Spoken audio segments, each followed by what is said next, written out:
Ghusl, taking a bath, something which we do every day. But if you think about it, it's a pretty important part of your religion. Because if you are not ritually pure, you cannot perform some important religious deeds. And how much time and effort you put into learning the correct manner of ghusl, and how consciously and how well you perform the ghusl, shows your concern for the way you stand before Allah. Because Al-ghuslu amana, bayna al-abdi wa bayna rabbihi. Ghusl is a trust between you and your Rabb. And we really can't emphasize the importance of ghusl enough. In this series, we will begin the discussion with the obligatory ghusl, which will be helpful to you when you are in a hurry or if there is not enough time to take a complete ghusl. Next, I will take you step by step through the etiquettes of the complete ghusl, where we will discuss the sunnah acts of ghusl. And finally, in the next video, we will answer some frequently asked questions about ghusl.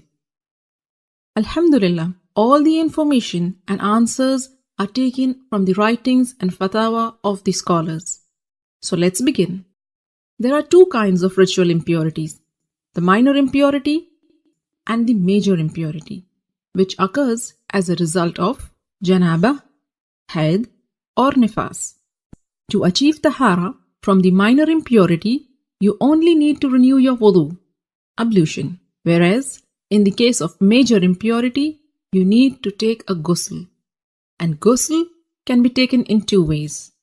A complete ghusl with all the sunnahs of the Prophet, and a partial or a sufficient ghusl, which means only doing what is obligatory to free yourself from the ritual impurity. So what are these obligatory acts of ghusl? A beforehand niyya, intention that you are taking this bath to purify yourself from the major ritual impurity, rinsing your mouth and nose, and letting water run over your entire body at least once.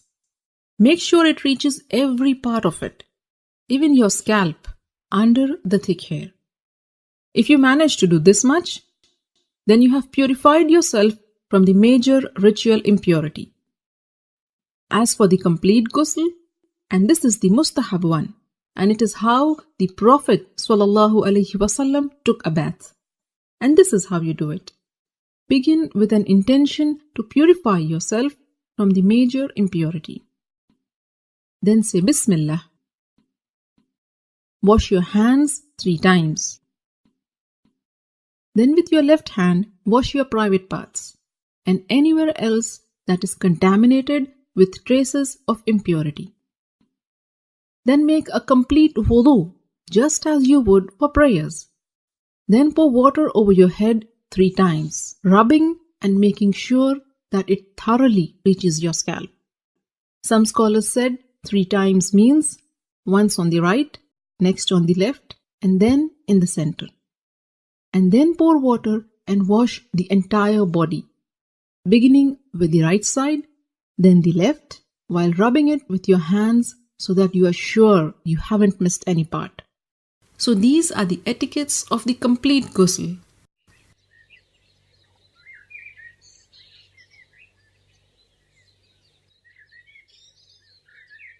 Ghusl essentially means letting water run over every part of your body. So if you are wearing a ring, you should move it. And if it is so tight that the water won't reach the skin underneath, then you have to remove it. Cosmetic items which form a barrier and prevent the water from reaching your skin must also be taken off. In a narration of Maymuna radiallahu ta'ala anha, it is mentioned that the Prophet sallallahu alaihi wasallam moved away from the spot where he had been taking ghusl, and then he washed his feet.